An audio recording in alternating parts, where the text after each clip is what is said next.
बिस्मिल्लाहिर्रहमानिर्रहीम। इय्याका नअबुदु व इय्याका नस्तईन। मेरे पाकिस्तानियों, जिधर भी आप हैं, आज मैं आप सबको ईद मुबारक कहता हूँ। और मैं अफसोस से कहता हूँ कि मेरे लिए ये सबसे तकलीफ दह ईद है। और तकलीफ दह क्यों है कि 10,000 के इर्द गिर्द, हमें एग्जैक्ट नंबर नहीं पता क्योंकि हमें बताते नहीं है और हर रोज नए लोगों को पकड़ लेते हैं, लेकिन 10,000 के इर्द गिर्द हमारे कारकुनान जेलों में और जेलों में बुरे हालात में रखे गए हैं। ऐसे रखा हुआ है जैसे कि कोई गद्दार हैं, कोई दहशतगर्द हैं। उनको पूरी तरह कोशिश की जा रही है कि उनको इतना उनके ऊपर जुल्म करें या उनको ऐसी बुरी हालात में रखें कि वो मायूस होकर पार्टी छोड़ दें।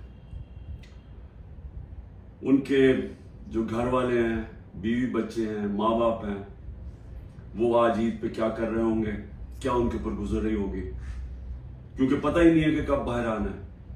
एक बेल से होती है, बाहर निकलते हैं, पुलिस पकड़ के फिर से ले जाती है उनको जेल में, कोई और उनके ऊपर केस बना देती है। कानून के नाम की चीज है कोई नहीं। अब मुकम्मल तौर पे जंगल का कानून है। जो ताकतवर है वो जो मर्जी चाहे वो करे, वो चाहे सुप्रीम कोर्ट के फैसले सुने या ना सुने, अदालतों के जज की बात माने या ना माने, कोई फर्क नहीं उनको पड़ता, क्योंकि इस वक्त जिसके पास ताकत है वो जो मर्जी चाहे कर सकता है। तो इसलिए उनके घरों में क्या गुजरी होगी, ये मेरे जो 10,000 के इर्द गिर्द जो कारकुन इस वक्त जेल में है, मैं इसलिए ये ईद तकलीफ में गुजार रहा हूं।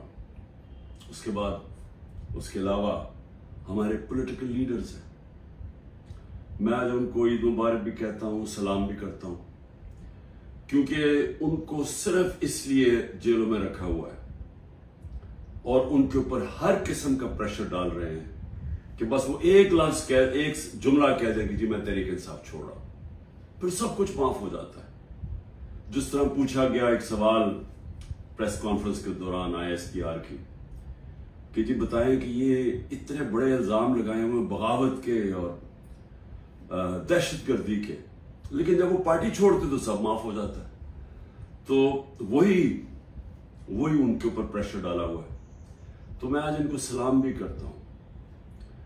हमारे खास तौर पे जो ख्वातीन, अभी तक 50 ख्वातीन सिर्फ लाहौर के जेल में, जिसमें डॉक्टर यास्मीन और आलिया हमजा, इनको मैं खास तौर पे खराज तहसीन पेश करता हूँ। इनके अलावा जो और औरतें हैं, लेकिन इनके ऊपर पूरा जोर लगाया गया है कि ये पार्टी छोड़ दे या ये अप्रूवर बन जाए।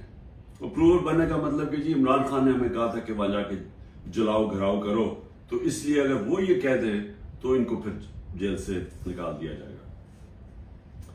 और बाकी जो मेरे स्टारवर्ड्स हैं, जिसमें शेरिया अफरीदी है, जो उसके ऊपर जो गुजरी है, उनकी बीवी को उठाया साथ, फिर बीवी को पकड़ने और बच्चों के साथ पकड़ने की कोशिश की, और जिन हालात में रखा, वो जो डेथ सेल होता है उसके अंदर छोटे से कमरे में, तोड़ने के लिए उसको अली मोहम्मद जितना प्रेशर उसके ऊपर, बार बार उसको फिर जेल में ले आते।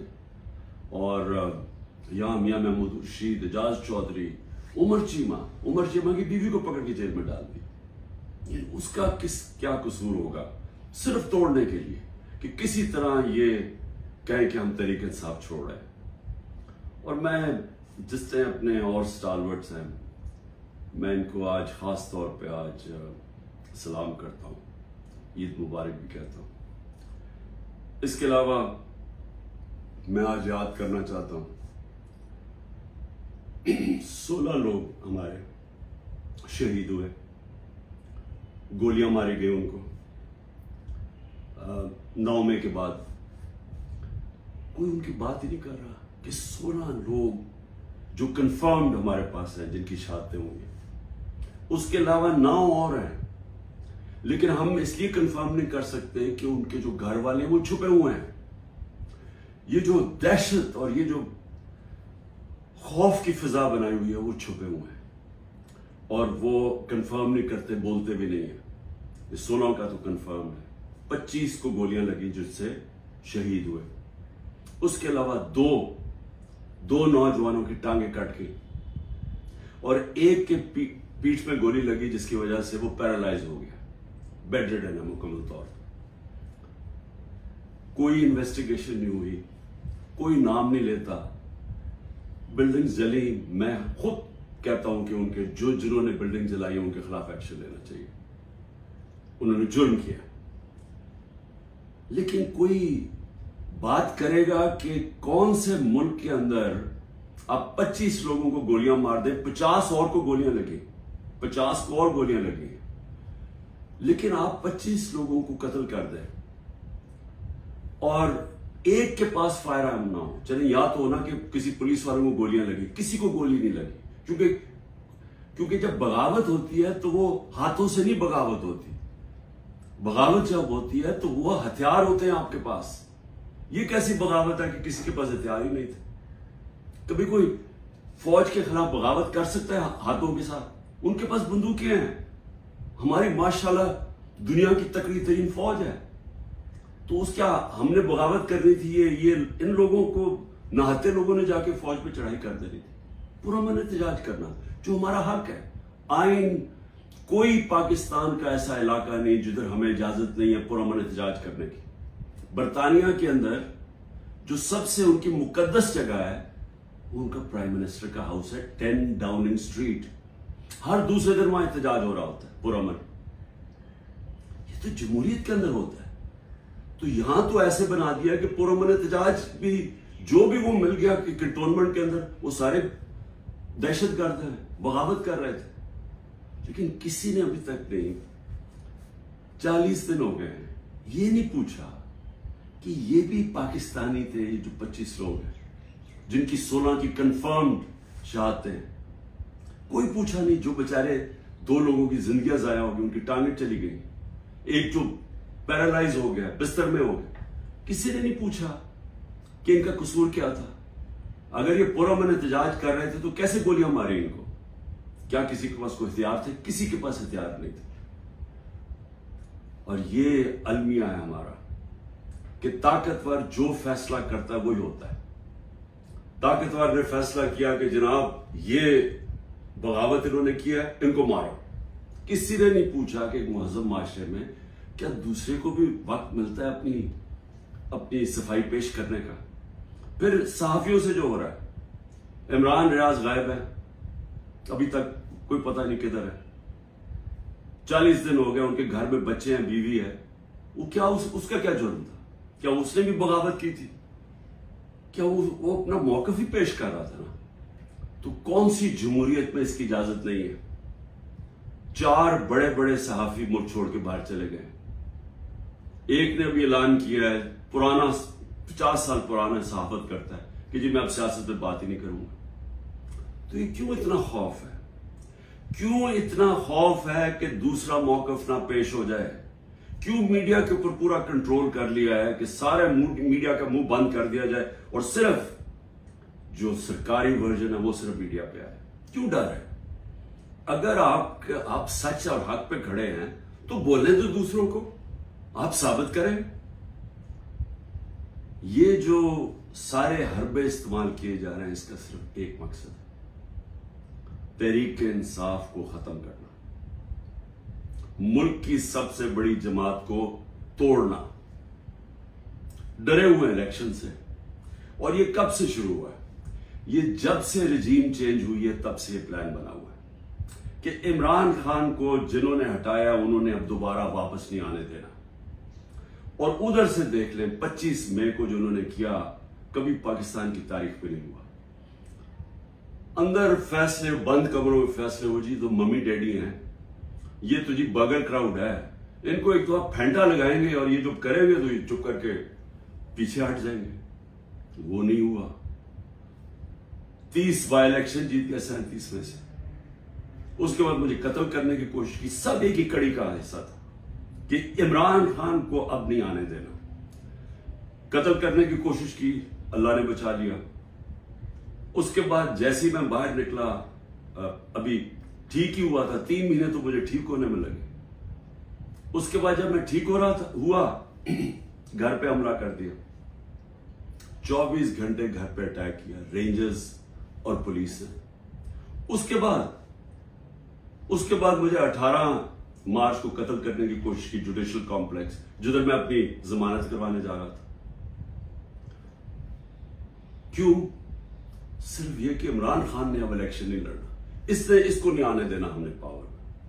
फिर ये जो हुआ है 9 मई को, अब ये 9 मई की मैं फिर से कहता रहता हूं, इन्वेस्टिगेशन तो हो। मैं ये कहता हूं कि चले मिलिट्री कोर्ट्स कर दें, चले इमरान खान को आप ये इन अदालतों में नहीं, मिलिट्री कोर्ट्स में ले, लेकिन उस मिलिट्री कोर्ट के अंदर मुझे मौका मिले, टेलीवाइज हो, सबको पता चले, मुझे अपना मौकफ पेश करने का वक्त दिया जाए। आप अपना मौकफ दें, मैं अपना मौकफ देता।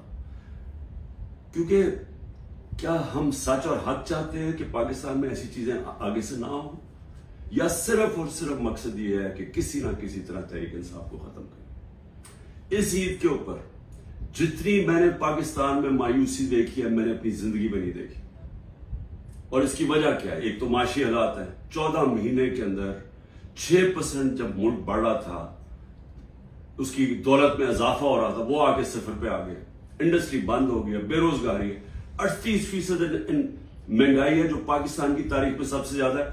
जब दुनिया के अंदर कीमतें 35% नीचे चले गए हैं, जिसकी वजह से हुई थी, जो तेल की कीमतें, कमोडिटी, घी, ये सब 35% नीचे चला गया। और हमारे मुल्क में तारीखी इन्फ्लेशन हम जब छोड़ के गए थे 12% थी। तो मायूसी है, तो माशी हालात ऐसे। लेकिन असल मायूसी की वजह क्या है कि दुबई में जो इस मुल्क के नामवर बड़े बड़े डाकू हैं, वो सारे मिलकर दुबई बैठे हुए हैं और फैसला कर रहे हैं पाकिस्तान के मुस्तकबिल का।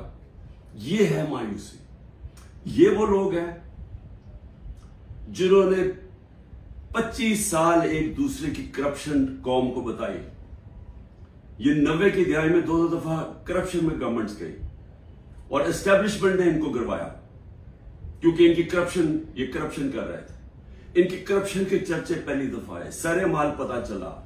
फिर ये हुदैबा पेपर मिल के अंदर आया कि शरीफ खानदान कैसा पैसे मुल्क से बाहर निकाल रहे थे। दोनों मुल्क से पैसा चोरी करके बाहर लगा रहे थे, ये इल्जाम थे इन पे। उनको हटाया, जनरल मुशर्रफ आए, उन्होंने इनकी करप्शन बताई दुनिया को कि इन्होंने कैसे मुल्क को लूटा, और फिर एनआरओ दे दिया। 10 साल फिर लूटा इन्होंने। अब वो लोग आज बैठ के, जो मुझे लोगों ने वोट दी थी, इनसे तंग आके वो आज मुल्क के मुस्तकबिल का फैसला कर रहे हैं। ये है मायूसी।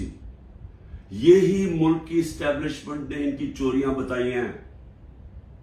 इन्होंने हमें, हमारे जैसे लोगों को बताया कि कौन से, ये जब फलाने मुल्क में गए तो वहां कौन सा जरदारी ने कॉन्ट्रैक्ट किया है। ये वो लोग हैं जिन्होंने पाकिस्तानी फौज को बदनाम किया मेमोगेट में और डॉन लीक्स में। ये वो लोग हैं जिनकी अरबों डॉलर बाहर पड़े हुए हैं।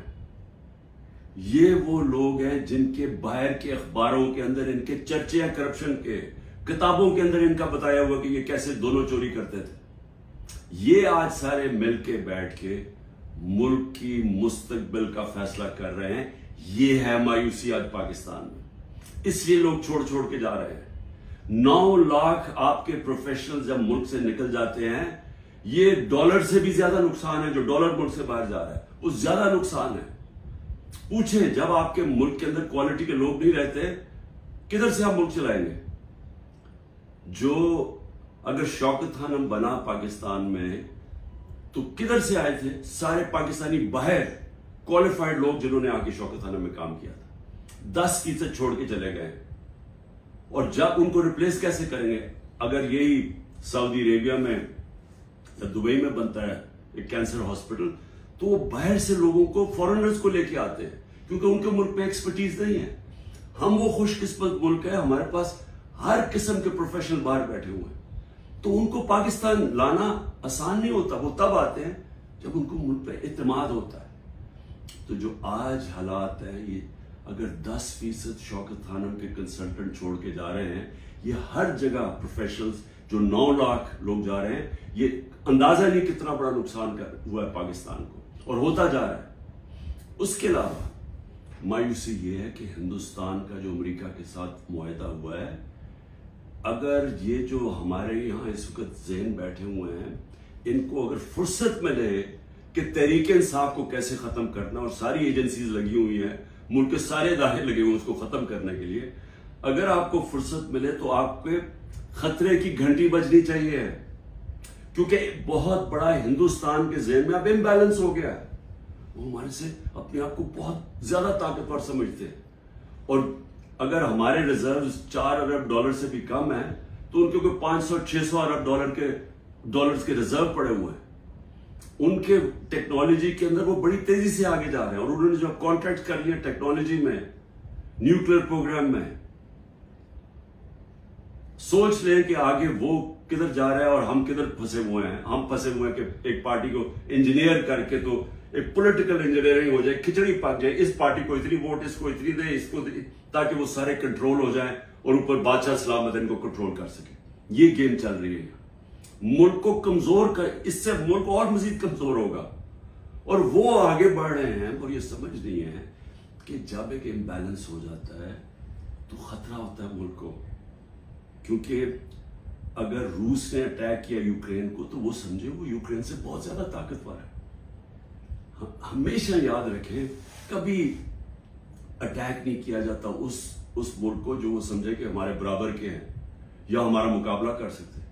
वो तब होता है जब समझते कि ये तो बिल्कुल ही बैठ गए, थोड़ा सा धक्का दिया ये तो माशी तौर पे वैसे ही गिर जाएंगे। इसलिए हमें सारे मुल्क को सोचना चाहिए, जिसकी वजह से मैं बार बार कहता हूं कि मैं अपने लिए नहीं बात कर रहा, मैं अपनी कौम के लिए कह रहा हूं कि बात करें। इस वक्त जो इस वक्त पावर तो एस्टैब्लिशमेंट के पास है, इनके पास क्या पावर है? इनसे बात करने का क्या फायदा है?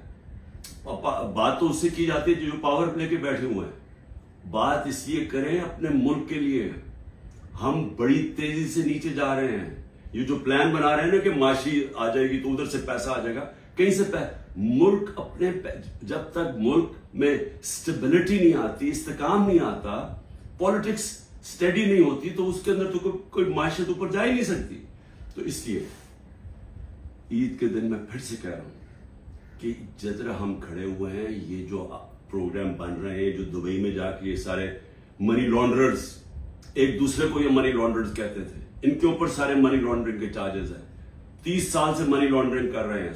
हुदैबा पेपर मिल मनी लॉन्ड्रिंग पर एवन फील्ड्स के अपार्टमेंट्स इन्होंने खरीदे हैं। दूसरा जो जरदारी है उससे जो वो खरीदा है सरे महल, और उसके अलावा जो उनकी बाहर प्रॉपर्टीज है, वो हमें पूरी ब्रीफिंग दी गई है इस चीज की। ये सारे पैसे यहां से चोरी होकर बाहर गए हैं।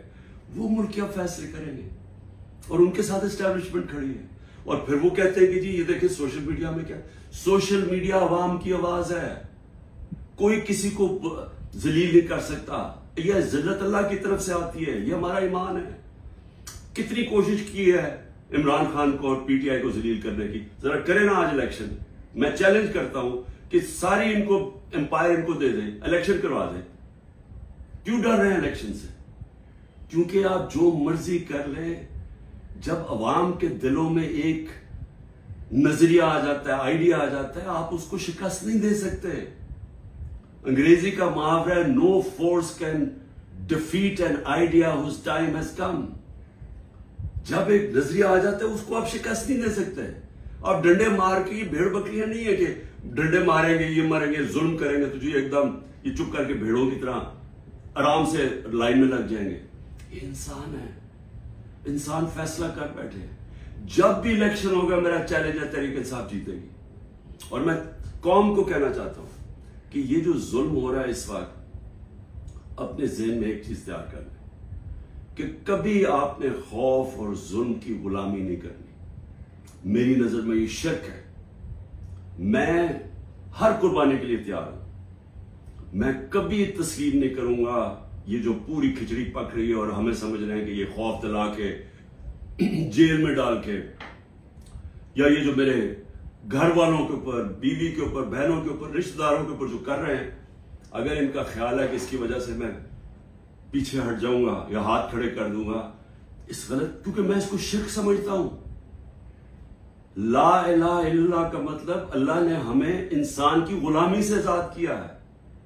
अल्लाह ने हमें अपने जमीर के मुताबिक कहा कि स्टैंड लो, तो मैं कभी ये तस्लीम नहीं करूंगा। और मैं कौम को भी कहता हूं, आपने कभी ये जो कोशिश हो रही है कि सारों को डरा धमका के सब डर जाएं और हम ये जो खिचड़ी वाला सेटअप लेके आ रहे हैं हमें कंट्रोल करने के लिए, मीडिया को सबको कंट्रोल करने के लिए, जो मुंह खोले उसको पकड़े जेल में डाल दो या वो वी को डाला पहुंच जाए घर में, और इससे हम चुप करके बैठ जाएंगे। मैं अपनी कौम को कहना चाहता हूं, आपको भी, मैं भी तैयार हूं हर कुर्बानी के लिए, आपको भी तैयार होना चाहिए अगर आप इस मुल्क के मुस्तकबिल को रोशन देखना चाहते हैं। गुलामों की कोई जिंदगी नहीं है, मेरी नजर में गुलामी से बेहतर मौत है। पाकिस्तान जिंदाबाद।